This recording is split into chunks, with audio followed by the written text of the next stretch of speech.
Merci Madame la Présidente. Monsieur le Premier ministre, il n'y aura donc pas de bonne résolution du gouvernement en faveur du pouvoir d'achat des Français. Nos compatriotes vont devoir continuer à subir 3 de vos principaux vices: l'indécence, le mensonge et le racket fiscal. L'indécence, c'est votre annonce sur la facture d'électricité, soit une baisse de seulement 80 centimes par mois.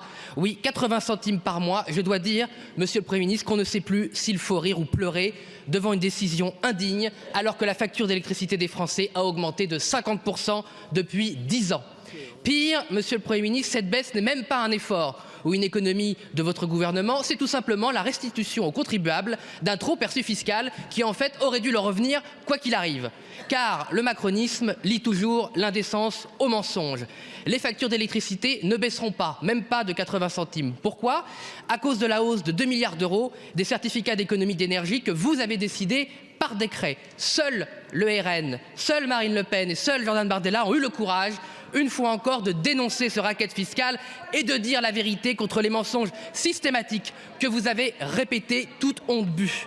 La hausse des certificats d'économie sera bien payée par tous les Français sur toutes les factures d'électricité, de gaz, de fioul et de carburant. Bref, votre indécence, votre mensonge ne sont que des effets de communication pour détourner le débat public sur la purge fiscale de 20 milliards d'euros que vous préparez avec le budget, avec la coopération de LR et des socialistes, tous unis pour sauver leur siège en racketant les Français.